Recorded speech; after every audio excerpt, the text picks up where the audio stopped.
Recording in progress. Yay! Yay. Is it time?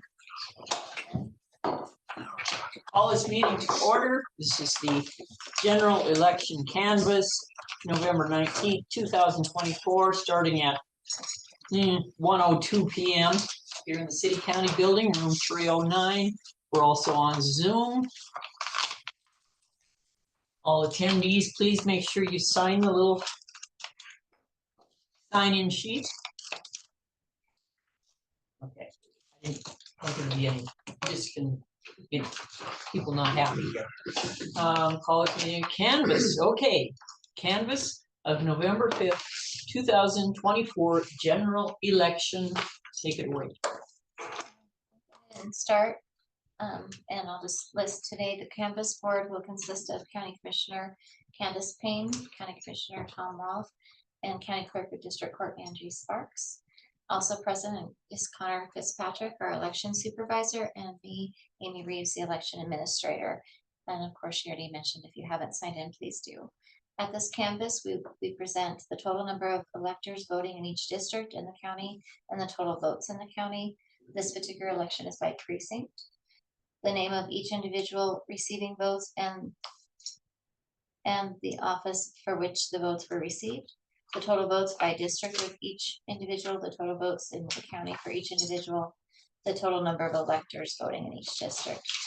This information is in the format of the November 5th, 2024 general election canvas detail report, which details the number of registered voters at the top here. It has the number of votes cast, which will be towards the bottom for the ballots accepted, and the number right above it, and then the number of ballots counted, as well as the election result report from our tabulation equipment, which is this report. Okay, and we also in this particular canvas had write-ins that were filed write-ins. So we have a few write-in candidates, which I'll have Connor go over shortly, but he has the write-in sheets.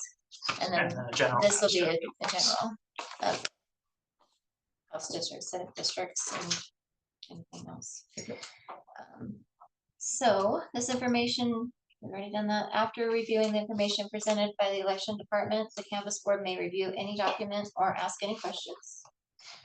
That's only a smattering of the documents, of course. That's part of it, of course. And the commission may certify the results of the election. So, all right, so we'll get started today.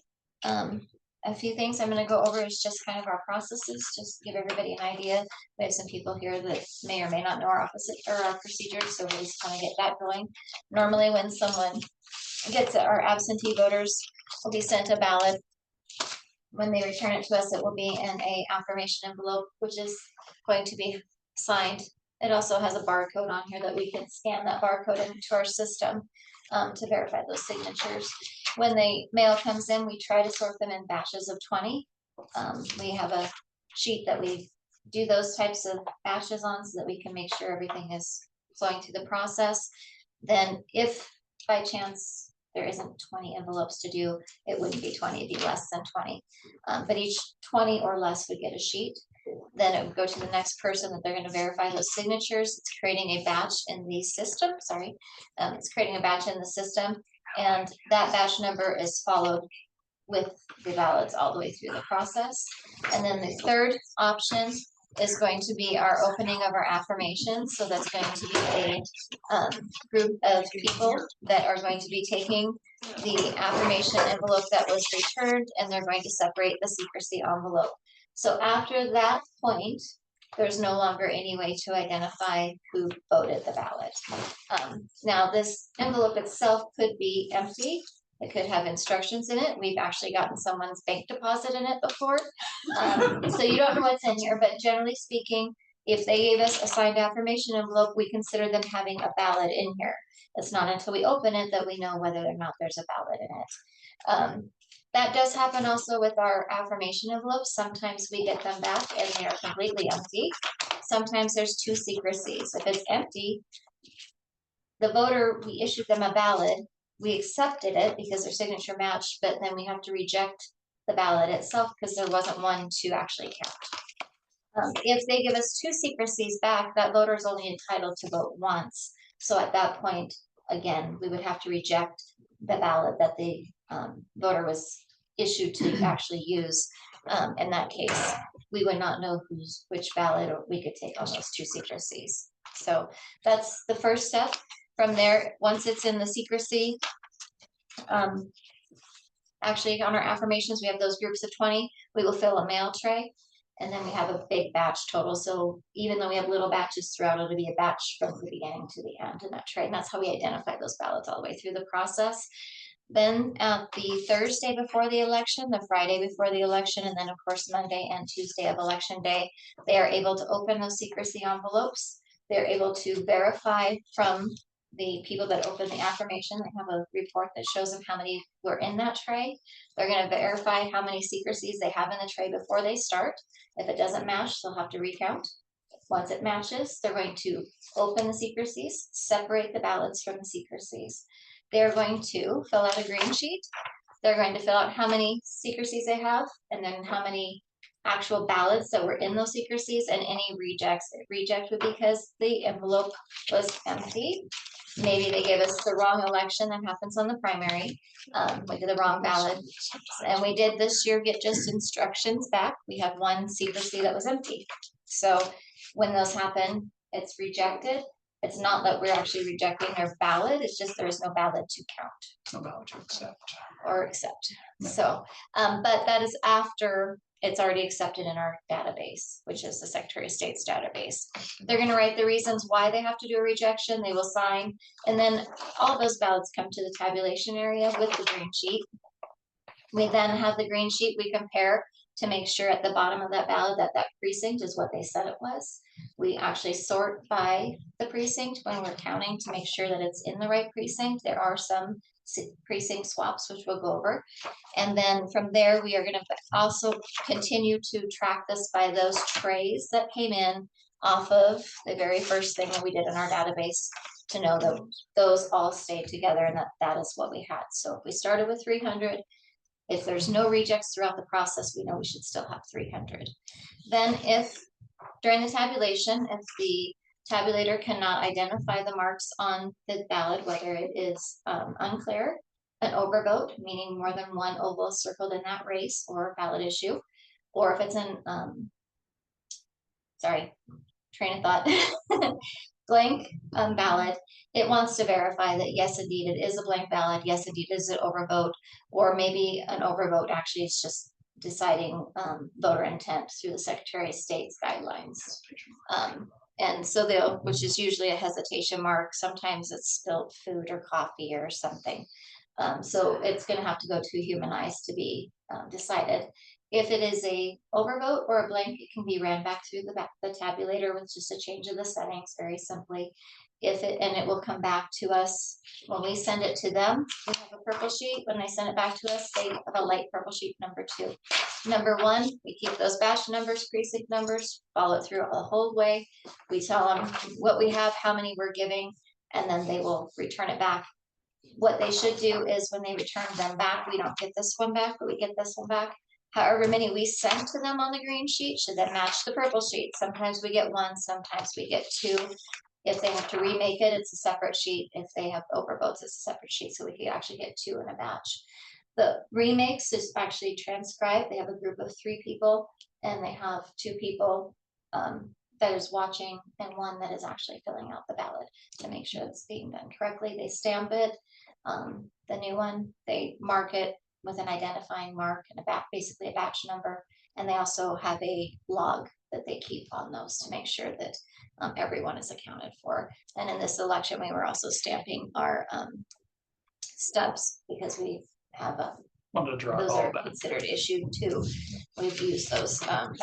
So there's also write-ins that go to the write-in board, and those are kind of in our resolution area too. But I don't get those back because when a write-in goes through the tabulator, it counts every race except for one that has a write-in on it. And then that race or ballot, a ballot issue, that race has to be manually done by a 3-person team for a write-in board.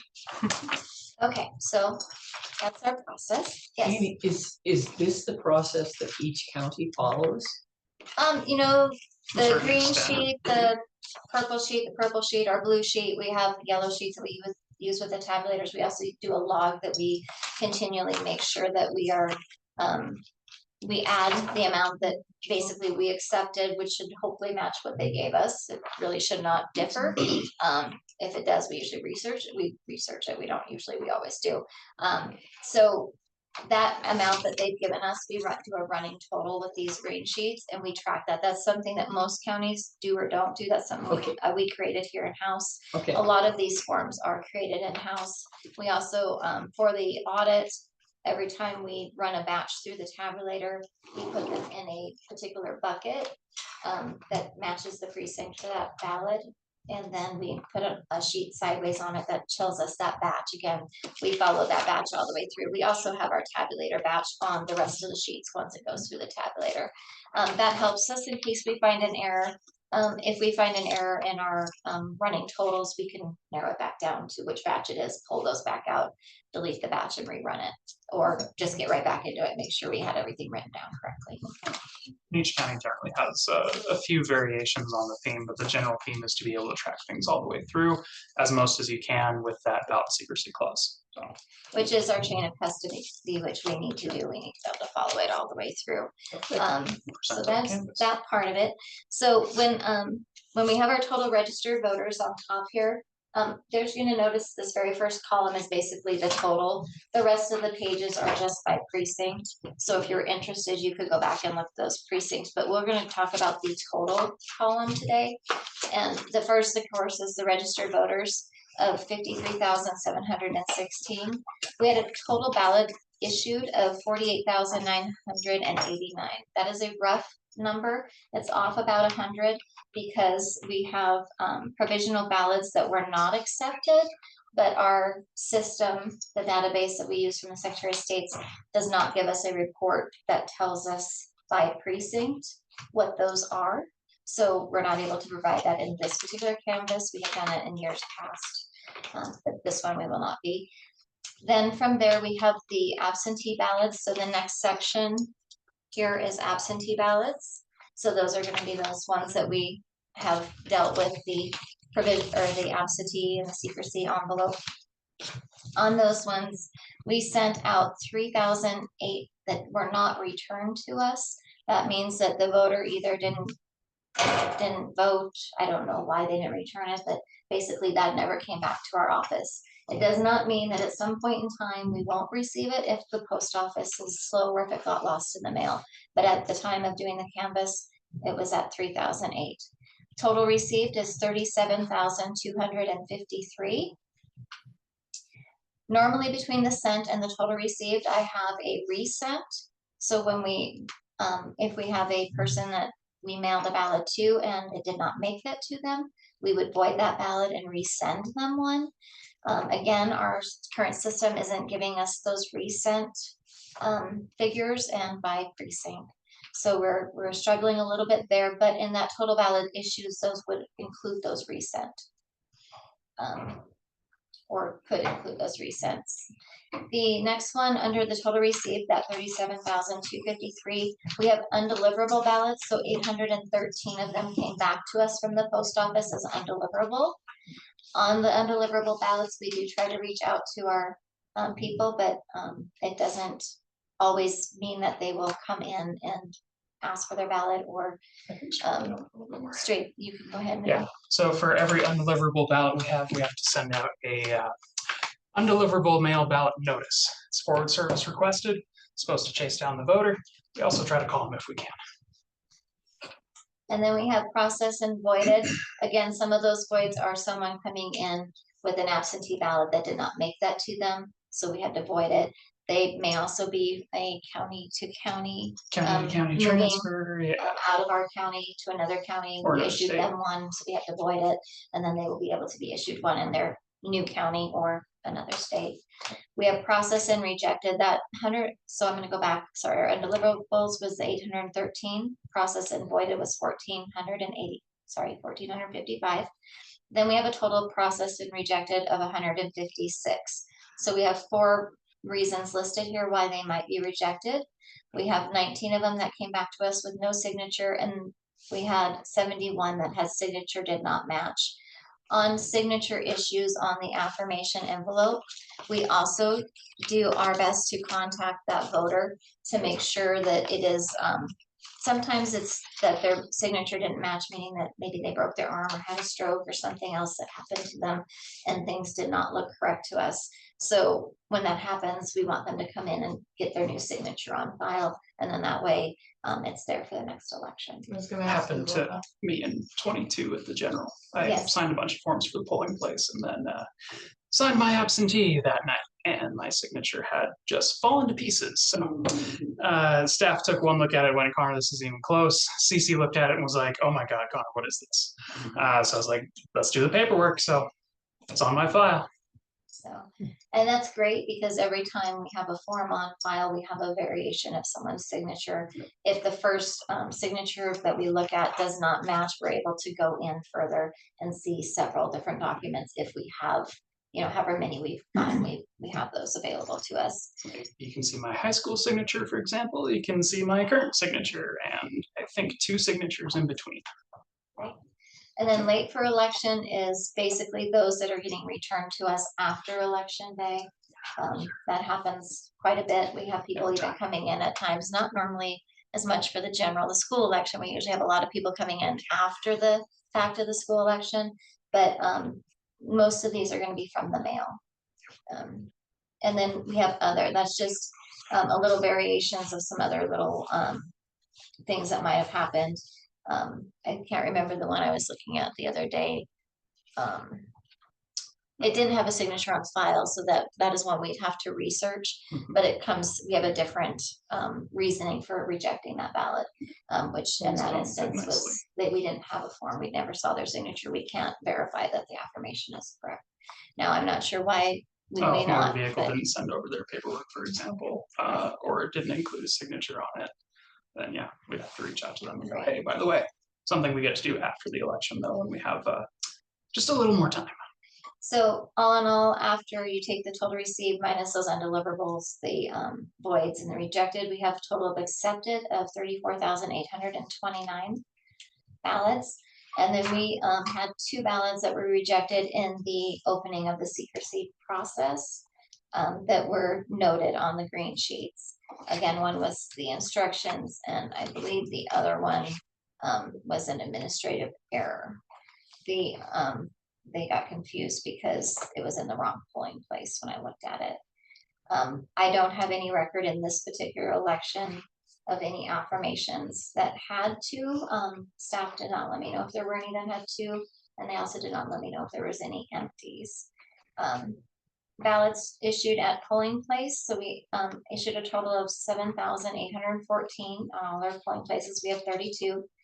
Out of those, 101 were spoiled and or voided. And then out of those, they had 785 provisional ballots. We were able to accept 6,928 ballots. That's the ones that the polling places brought in. They have a pink sheet that they balance to on Excuse me, election. what is the voided and spoiled? Spoil at the polling place. So like if a voter, let's see, they could have spilled water on it. They could have marked a wrong oval, or as they were, say like got a ballot in front of them and they got the pen ready to go and they sneeze and they scribble all over it. That'd be a spoiled ballot.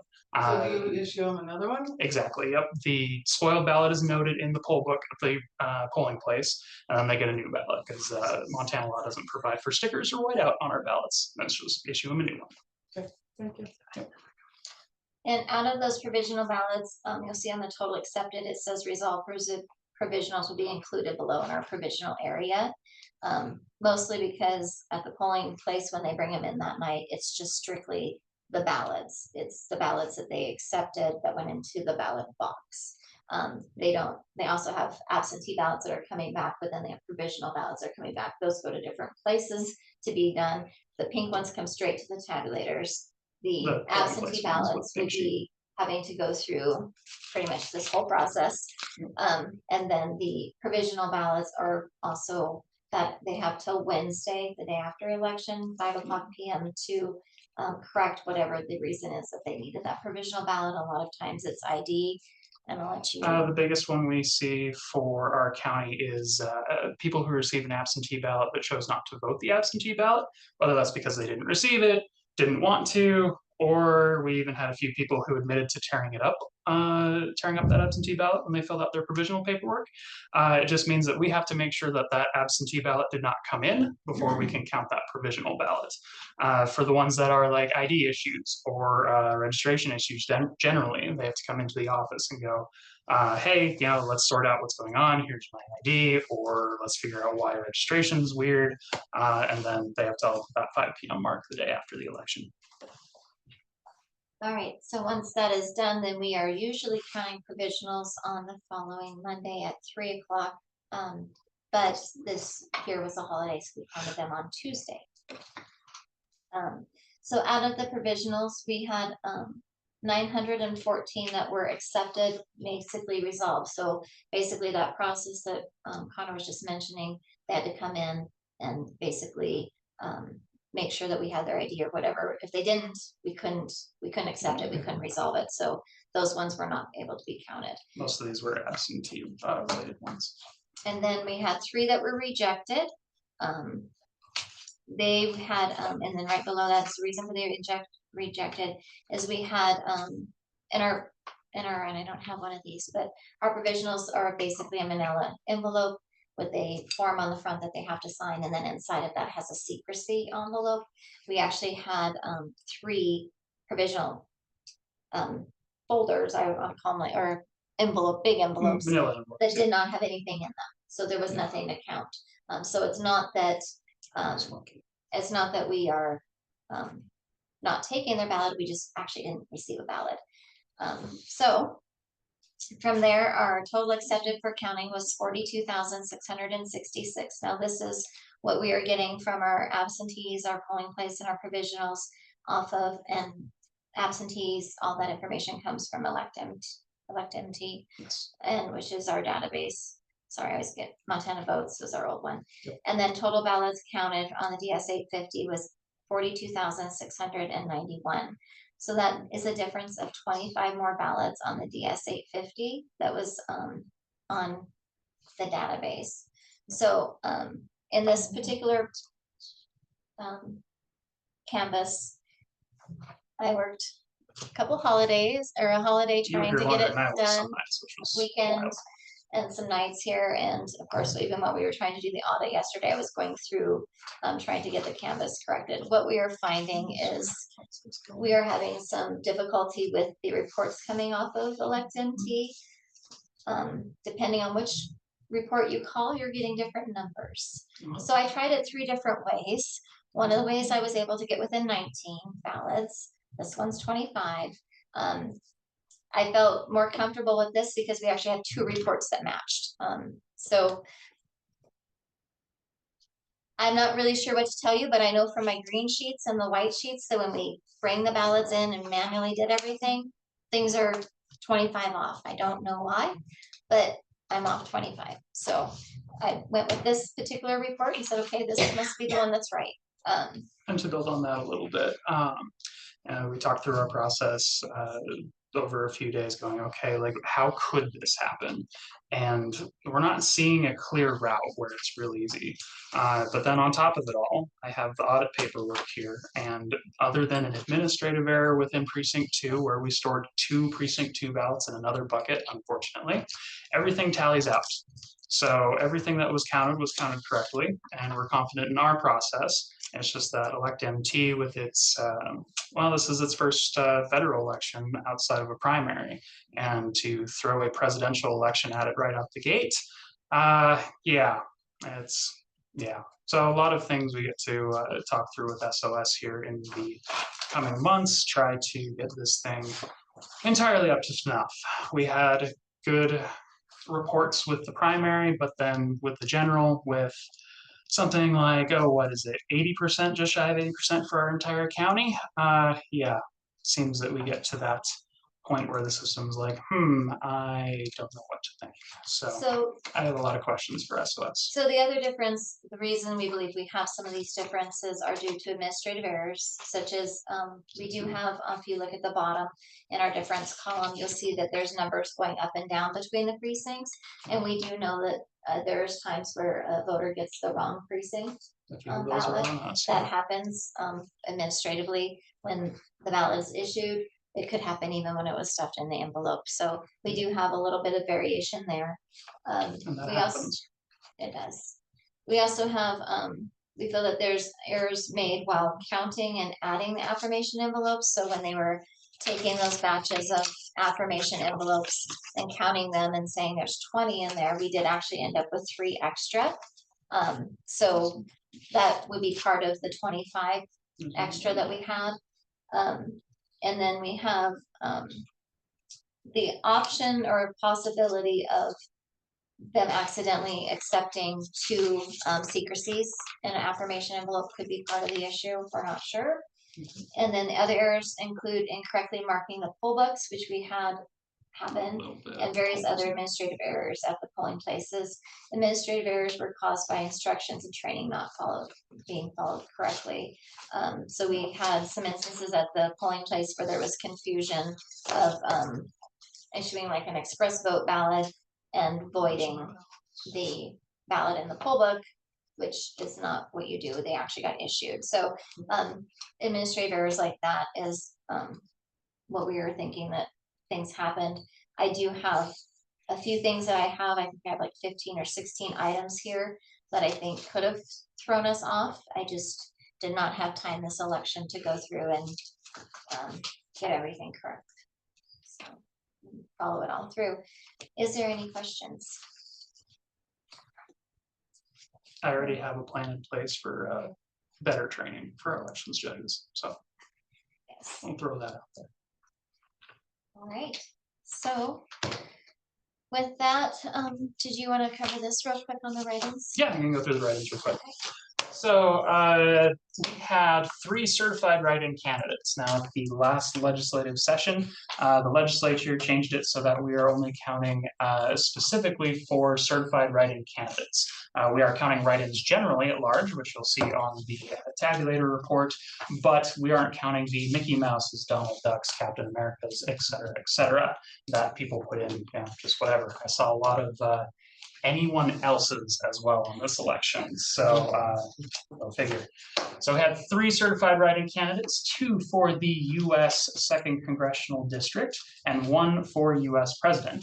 The cover sheet I put together for the write-ins is this handy dandy little guy here. Pretty much says the same thing as the Elect MT report right behind it.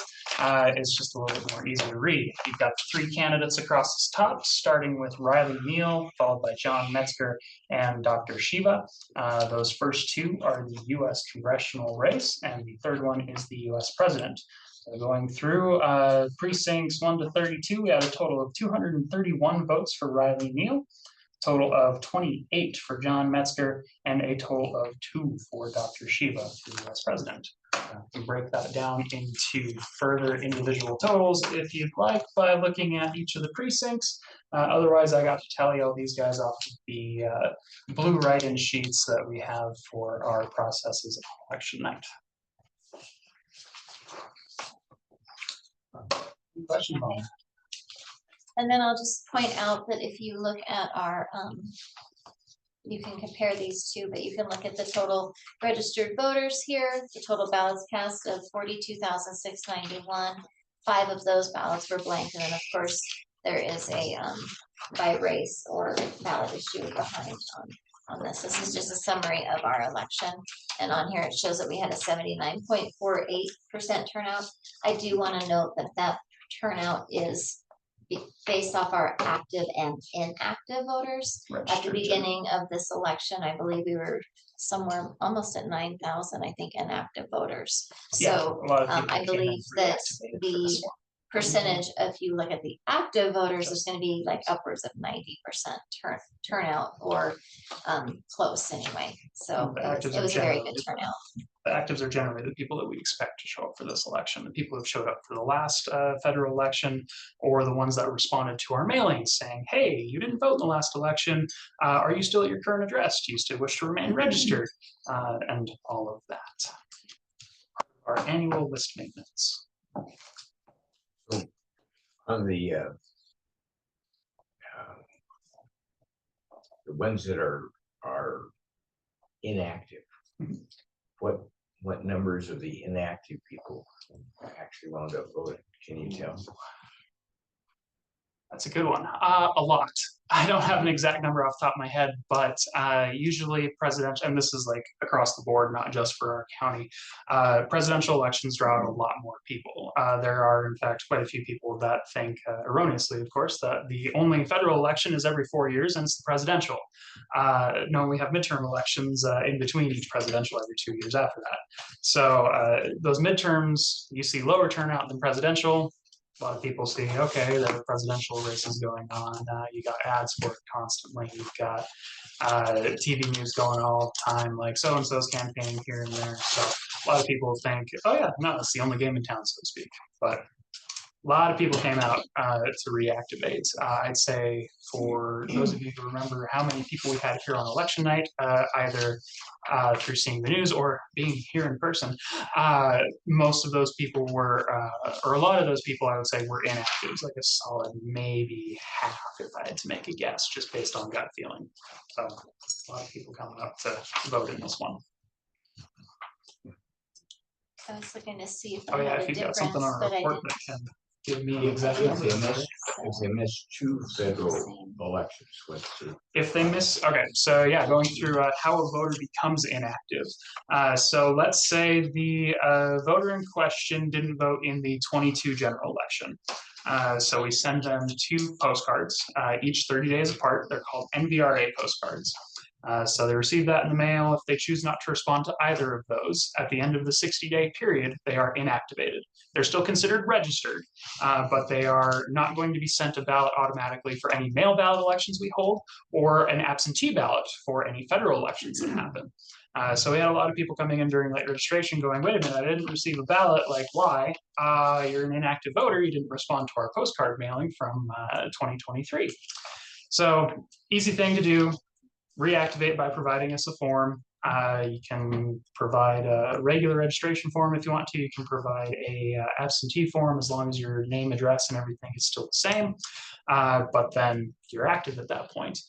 You can also show up at the polls to vote on election day and become reactivated. At that point, the judges give you a registration form to provide that requirement to provide a filled out written form to the elections office out of statute, but then they also give you, well, they're supposed to at least, give you a regular ballot. We had a few polling places that gave provisionals to inactive voters, which gave us more work at the office, unfortunately, but that's something to rectify with training in the future.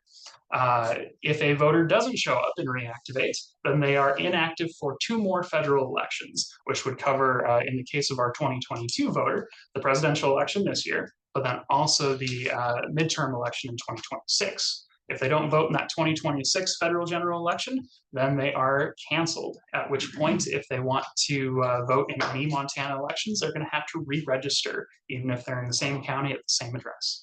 So looking at these 2 reports, and these are just reports that are identical, so realistically they should be the same. We ran one on November 12th at 8:26 p.m. and we also ran one on November 6th at 12:30-ish. And we have 272 people that are no longer inactive. So And between that's those, just 5 after our 6 line days. closed on election night. So these would have been people from the polls They are that no were longer inactive. Yeah, they They're now became active. active. They activated their. at the Yeah, polls at the polls. specifically, because these So- would have been from registers that we sent in. On 11/12, you would have had the register scanned in. We Because I started do- working on them at least. Okay. So And I have might know of them. 135 were polling place voters and 137 were absentee voters out of that. So, And that's a but we small had people snapshot. coming the whole month. I mean. Whole late registration so period from October 8th onward, we had people reactivating, so That's just a short little. that's a glimpse. snapshot. But of course, as you all know, we were extremely busy on election day and the day before, so that And the could have day been a before, majority. and the day before, no. I have just a question regarding the summary results report. I'm looking and there is a line for overvotes and a line for undervotes. Mhm. What is that indicate? So an overvote, when you look at a particular race, has more than one oval filled out. So you don't know if the voter was voting for candidate A or candidate B. It's an Really? overvote. If it's an undervote, they decided not to vote that race at all. Or that Oh. ballot issue. Okay, It means the rest of their ballot was counted, though. If they filled in any other race on that ballot, that race would be counted. And even if their ballot was blank, we'd be counting it because we have to match what yes, our database We said that have- we scanned for that voter, so we want to make sure that we count that blank ballot. We have 5 in that bin specifically. thank As, you. on Yeah, our and summary we did sheet. have. That helps. All right, any other questions? You have your certificate then, Appreciate all your hard work. thank Do you. you have a number for how many people actually registered to vote? Same day on registration? Same day? Poll one would be kind of interesting because they all got provisionals, because we would make sure that they didn't vote in their previous county if they were previously registered in another county.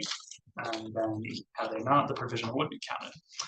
If they're regular, like if they're 18 and fresh out of, well, fresh into the 18 adult world, I guess, then yeah, they wouldn't need a provisional because they're just a brand new registrant, period.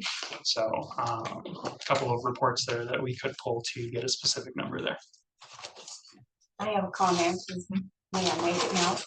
It's their meeting. Are we taking public comment yet, or do we want to finish, we we have have to finish the canvas part of it, then we can take We have a public comment. specific area for public comment. It comes after they have given their presentation. Yeah, and after we do the accepting of the canvas, so we need to do the certificate. Motion, So, the chair, yeah, so Commissioner Payne. basically, it's, at this point, if you are willing to accept the canvas, or whether you would like to Charges with. go through fees the, and actions. say it again? Yeah, any other questions? My questions have been answered. I move that we accept the canvas as you instructed and demonstrated. Second. We're the only ones voting, right? Yes, indeed. Okay, in that case, it has been moved and seconded that we accept the canvas as presented. All in favor, say aye. Aye. All opposed, say no. I should have said aye. So 3 ayes.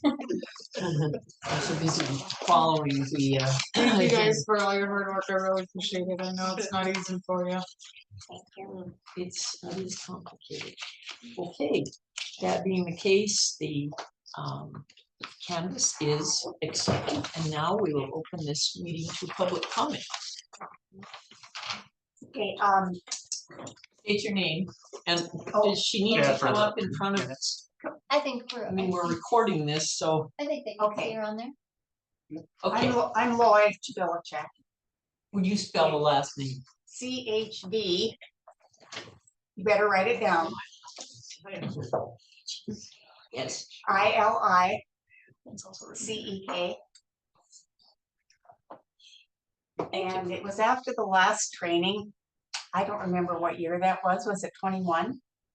Last training would have been in April. Well, I did one in October of 24, and then did another. I assume you mean elections judge training specifically. Did another one back in April of this year as well. Every It 2 feels like a years. while. We do them every Well, 2 I years before the I don't primary. remember what year it was, but I took my name off of the absentee ballot list. Mhm. And so primary, I did not get an absentee ballot, but I did get one for the general. And I did that myself in your record. I took So, you off the absentee list myself. And of course, you all know my stance on these machines. So there are laws around our machines that we should use, and we found out that our county is over the 0.5% discrepancy that's listed in the HAVA law. And 0.5% discrepancy. so that means, according to the HAVA law, we should not be certifying this election. 25 is 5%. What's over, how are you getting 5% over? I don't understand what is 5% over Errors in our voter rolls. in our If voter there's, rolls? if there's over a 0.5% discrepancy in our voter rolls. In our voter rolls? Yeah. The HAVA law was put in when they adopted these machines. Because they're computer run and they're supposed to be so accurate. So. HAVA is the Help America Vote Act. Yes. So that That was that's- after that's the awesome. Florida, the Gore Bush So you're debacle. saying the the Hague 25 Facts, yeah. You're saying the 25 difference is over the 0.5% out of It's at 42,000? 0.046% by my calculations. Do you remember how many? It's point at 0.5 over It's 125. 0.0005. Yeah, so you multiply that It's by 100%. 0.05%. 0.05. It's 0.05%. Round it up. So 1/2 of 1%. No, not even No, 1/2 it's 1%. it's out to the 10,000s. Yeah. It's 3 zeros, not 2 zeros. Mhm. So, And that's for 6.5, not If you want, you're talking about 0.05%, which is 0.005%. 0.05. Percent. Mhm. 0.005 0.5%. Very, very small percent. You know, I times don't off have the the, top of my head, 42,660. because there's two different types of laws. yeah, One, if it's HAVA, from my understanding, it's kind of a suggestion. And no one follows it. Sort of thing. You know what I mean? 1 in 125,000. Mhm. If Well, there's more, I could change these easily. I have 16 different things noted on what it is that we're off. Right. I have them all identified, and I believe HAVA grant says it's gotta be unidentifiable reasons why you're off, not, I know for the audit, it's Identifies. what's the word? but we have 16 things that are identified. I just don't list Yeah, them And separately that's on in the here. audit process itself. yeah, And the audit I process. has appreciate all the two work you guys are administrative going through. I know it's a, Issues. So that would put us down to 9, even if it is calculated correctly, so we would be at 9. So, but- and I do have all of them listed here. you know, I'm not saying it's your fault, Amy, because I think you run But a pretty I tight do ship. have them all listed on what we're off. I have some that are both directions, negative and positive, and then there's all the 16. So it would take us down to 9, but I did not put them in here. What was counted was audited correctly. We'll be submitting paperwork to SOS to state exactly that, because we were here till just shy of 2 AM, making darn sure of that. I know you guys been working your off, so Damn sure. I just wanted recorded that. I think our county is, and I don't know, I'm not placing the blame on you, Amy. Yes. I think our machines need to go. Especially after I saw the ES&S lady walk up to the machine and with her device that she pulled out of her pocket. Do you In remember that? 2022, She never yes, had it a was a device. stopwatch. No, she had her phone because On we her were phone, it checking was a that she stopwatch. was checking our errors, but I believe what you're In talking about 22. is the test machine that we never even used for that election. And we Oh, had no, errors with we that were one. there the whole time. Right, and machine number 3 was never used for that election. We were having problems with it and she was timing how long it was doing its circle. So there was an internet connection between her No, device that No, and was the a when we machine. saved the software batch, server. it just sat there and circled, and so she was doing a picture of it so she could send it to tech support. So she could see the time and date on the bottom of the again, this machine, was and in then she sent it again when it had the amount, but that was a cell phone she was using. And it was just to see why our machine was getting locked up and taking so long to save a batch. And it was batches of 50, it was batches of 2. It took 4 minutes and like 75 seconds every time. 45. Well, okay, 75 would be sorry. 1 minute. It's a quarter, 3/4. Yep, exactly. So she was just recording what was on the screen She of the took a machine. picture of the screen to say that Mhm. this is what we're getting for an error message, so she could send it to tech support, yes. Okay. And that was again, machine number 3, which was one we did not use at election. And that was in 2022. Yep. For the primary. It had nothing to do with this election? And nothing to do with this election. Not with this one. Just 2 years Okay, ago. then let's Let's move on. kind of keep this on Thank you. topic here, that we've got this election, these people have been working, I don't know how they do it, maintain their. I helped, I know. Well, okay, so it does say Confirm. a lot. I'm so glad they don't ask me to do that. Okay, any other public comments? Any public comment from the Zoom attendees? There aren't, we just report it through Zoom. Okay, great. All right. With that, we have no more business on the agenda, and I will adjourn this meeting. I don't think so.